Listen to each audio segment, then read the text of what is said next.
नमस्कार, मैं प्राध्यापक डॉक्टर अनूप दळवी, अध्यक्ष हिंदी विभाग आरबीएनबी कॉलेज श्रीरामपुर।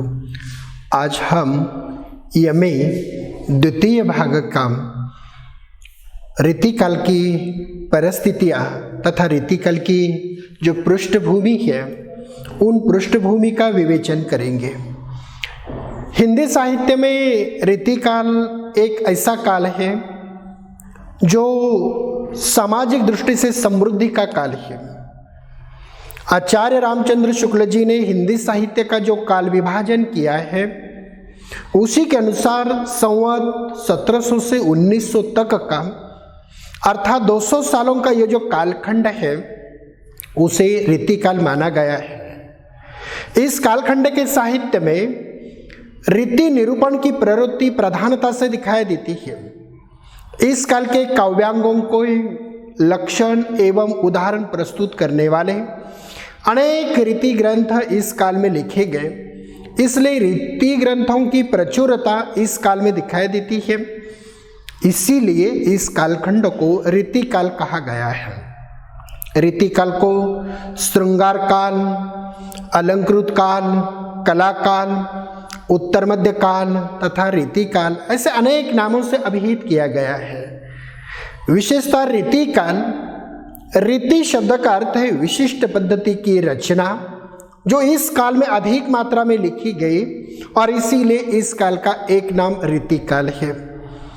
दूसरा नाम श्रृंगार काल है, कारण रीतिकाल यह दरबारी काल है, दरबारी युग है।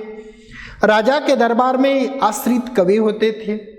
ये आश्रित कवि राजा का गुणगान करते थे, मनोरंजन करते थे, चमत्कार प्रदर्शन करते थे या किसी न किसी नायिका का चित्रण करते थे।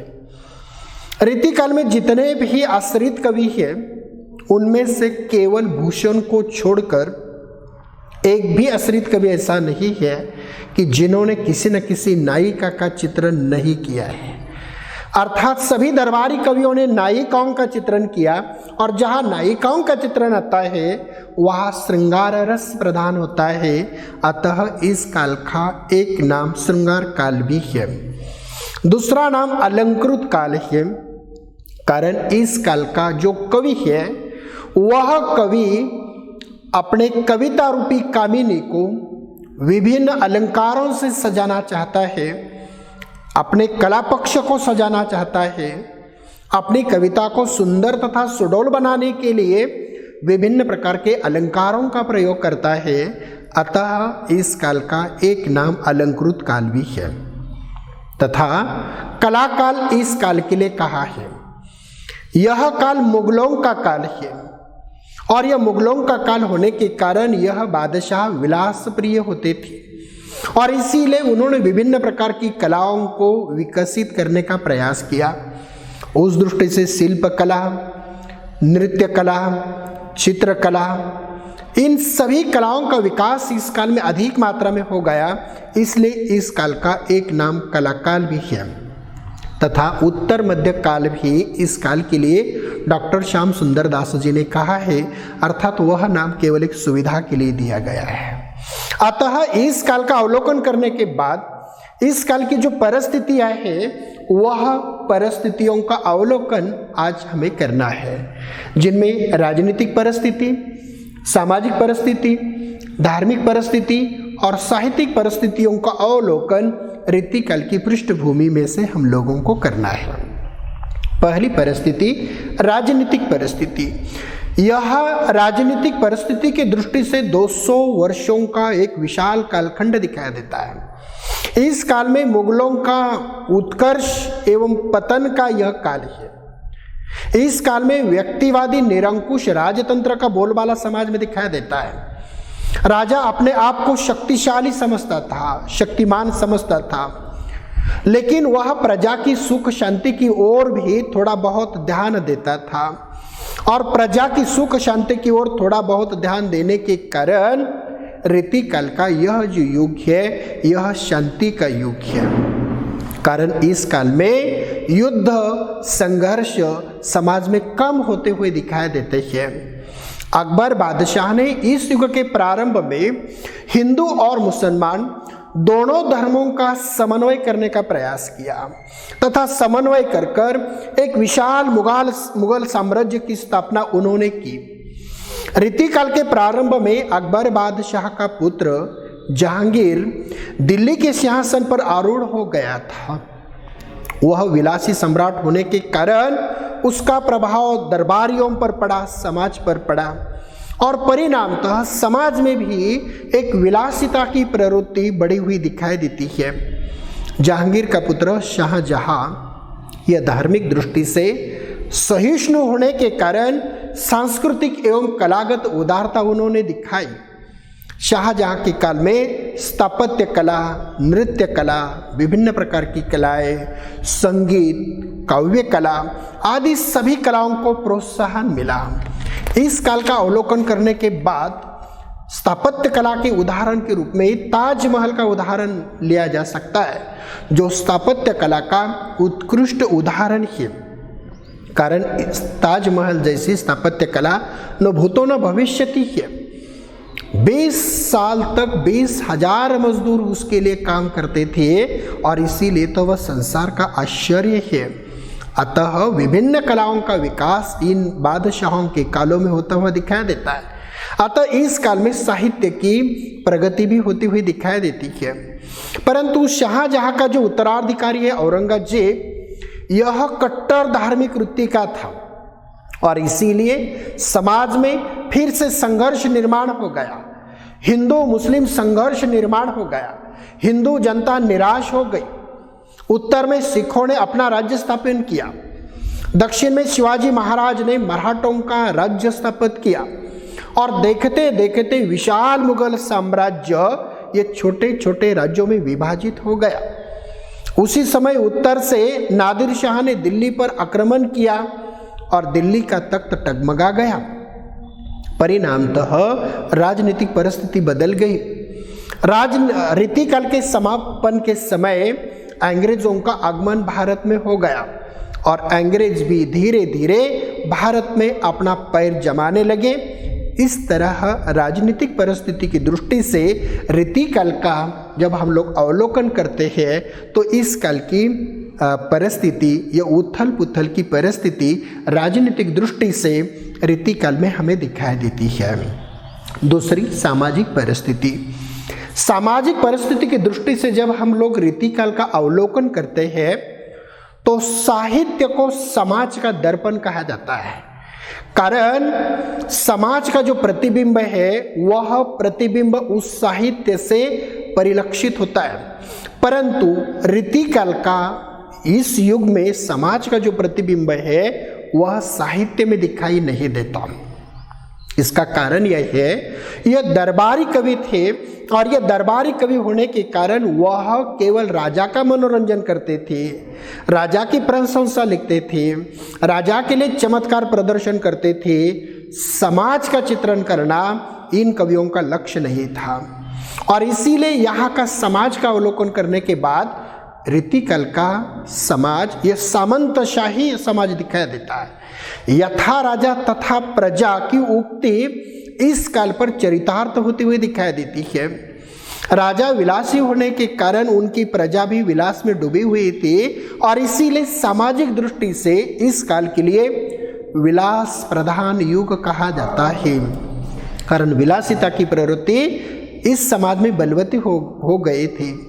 पुरुष प्रधान समाज होने के कारण नारी को भोग विलास की चीज समझा जाता था। नारी बेची जाती थी, खरीदी जाती थी। नारी का चतुर्दिक शोषण या सभी प्रकार का जो शोषण है वह इस काल में किया जाता था।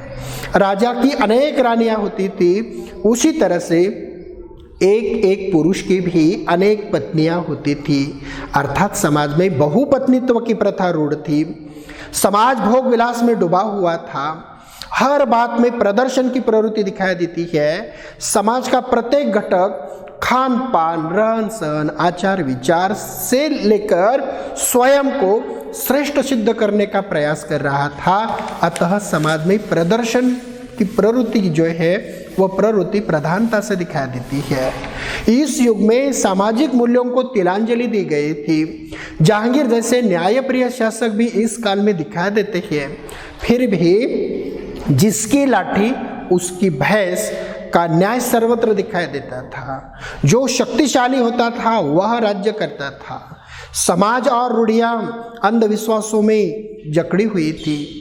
जनता अनपढ़ थी, इसीलिए समाज भयभीत था। समाज में अनेक प्रकार की कुरीतियों का प्रचलन था। समाज में बाल विवाह रूढ़ थी। समाज में किसान और श्रमिकों का शोषण हो रहा था। किसान और कारीगर अपने राजा के लिए काम करते थे और इसीलिए सामाजिक जीवन में अनेक प्रकार के जो संघर्ष है वह संघर्ष इस काल में हमें दिखाई देते हैं। हिंदू और मुसलमान दोनों मिलजुल कर रहते थे। सेनापति और सैन्य राजा मुसलमान होने के बावजूद भी हिंदू हुआ करते थे। अतः यह युग सामाजिक दृष्टि से सम्मिश्रण की प्रवृत्तियों का युग हमें दिखाई देता है। समाज में सुख शांति होने के कारण विलासिता की प्रवृत्ति, कलात्मक की प्रवृत्ति इस युग में बढ़ी हुई दिखाई देती है और सामाजिक दृष्टि से यह एक विलास प्रधान युग इस युग के लिए कहा जाएगा। तीसरी, धार्मिक परिस्थिति। धर्म का स्थान समाज में किस प्रकार था, इसका अवलोकन धार्मिक परिस्थिति की दृष्टि से करना है। रीति काल में सभ्यता और संस्कृति दोनों का ह्रास हो गया था। व्यक्ति पर कोई नैतिक बंधन नहीं था और इसीलिए सर्वत्र व्यभिचार का तांडव नृत्य दिखाई देता है। सत्य का लोप हो गया था। धर्म के नाम पर जनता का शोषण हो रहा था। धार्मिक दृष्टि से अनेक प्रकार के अंधविश्वास एवं रूढ़ियां समाज में स्थान ले चुके थे। धर्म के स्थान पर अनेक प्रकार की विकृतियां इस समाज में निर्माण हो गई थी। नैतिक धर्म का लोप हो गया था। जो धर्म जिस आदर्श से स्थापित हो गया उसमें अनेक प्रकार की विकृतियां निर्माण हो गई। उसकी प्रतिक्रिया स्वरूप दूसरा धर्म निर्माण हो गया, परंतु उसमें भी अनेक प्रकार की विकृतियां निर्माण हो गई और इसीलिए धार्मिक दृष्टि से यह पतनशीलता का युग दिखाई देता है। नैतिक धर्म का लोप हो जाने के कारण धर्म गुरु और पंडितों का महत्व इस समाज में बढ़ने लगा। भक्ति काल में जो राम भक्ति और कृष्ण भक्ति पवित्र मानी गई थी, उसके नायक राम और कृष्ण का सामान्यकरण किया गया। या रीति काल में सामान्य नायक मात्र राम और कृष्ण रह गए। राम के अश्लील रूप रीति काल में प्रस्तुत किए गए और कृष्ण को तो अश्लीलता की सीमा तक पहुंचाया गया। सामान्य नायकों जैसा चित्रण किया गया। इन लोगों ने सामान्य लोगों की प्रेम कहानियां राम तथा सीता, राधा तथा कृष्ण के नाम पर छपवा दी और परिणाम तो उनका सामान्यकरण हो गया और परिणाम तो मठ मंदिरों में ऐश्वर्य और विलास लीलाएं होने लगी। पुजारी और मुल्ला धर्म के ठेकेदार बन गए और धर्म की आड़ में उन्होंने अपनी तमाम काम वासनाओं को तथा काम प्रवृत्तियों को शमन करने का प्रयास इस काल में किया। इसलिए रीति काल में धार्मिक परिस्थिति अधपतन की परिस्थिति दिखाई देती है या पतनशीलता की ओर धार्मिक स्थिति रीति काल में हमें दिखाई देती है। जब हम लोग रीति काल का साहित्यिक दृष्टि से अवलोकन करते हैं तो यह काल साहित्य की दृष्टि से संस्कृत और फारसी साहित्य के अनुकरण का काल है। इस युग में बादशाह कला प्रिय होने के कारण सभी प्रकार के कलाओं के विकास के साथ काव्य कला का भी विकास हो गया। यह काल दरबारी काल है। दरबार चाटुकार कवियों से भरे हुए थे। फारसी भाषा के आगमन के कारण संस्कृत भाषा की साहित्यिक परंपरा इस काल में खंडित हो गई थी। फारसी भाषा के अनुकरण पर हिंदी भाषा में साहित्य लिखने का प्रयास किया जा रहा था। कवियों ने अपने राजा के लिए, अपने सरदारों के लिए, अपनी प्रेमिकाओं के लिए तथा वेश्याओं को सिखाने के लिए रीति ग्रंथों का निर्माण किया। रीति काल का युग विलास प्रिय युग होने के कारण श्रृंगार ही नहीं अश्लील साहित्य भी इस काल में अधिक मात्रा में लिखा गया। राधा को सामान्य नायिका के रूप में चित्रित किया गया। नारी का मांसल चित्रण करना रीति काल के कवियों का धर्म था औरंगजेब ने हिंदी का बहिष्कार किया। छोटे छोटे प्रदेशों में राजा बादशाह द्वारा तथा कवियों के द्वारा कवियों को राजाश्रय देकर साहित्य लेखन को बढ़ावा मिला। प्राचीन साहित्य का अनुवाद इस काल में अधिक मात्रा में किया गया। अतः रीतिकाल की परिस्थितियों का अवलोकन करने के बाद रीतिकालीन परिस्थितियों का प्रतिबिंब परिपूर्ण दृष्टि से रीतिकाल के साहित्य में दिखाई नहीं देता। कारण यह दरबारी परिवेश होने के कारण दरबारी साहित्य, राजाओं के लिए साहित्य अधिक मात्रा में लिखा गया, परंतु सामान्य समाज किस प्रकार जी रहा था उसका अवलोकन इस साहित्य में हमें दिखाई नहीं देता। फिर भी रीतिकाल की पृष्ठभूमि के रूप में आज हम लोगों ने राजनीतिक परिस्थिति, सामाजिक परिस्थिति, धार्मिक परिस्थिति और साहित्यिक परिस्थिति का अवलोकन हम लोगों ने किया है। धन्यवाद।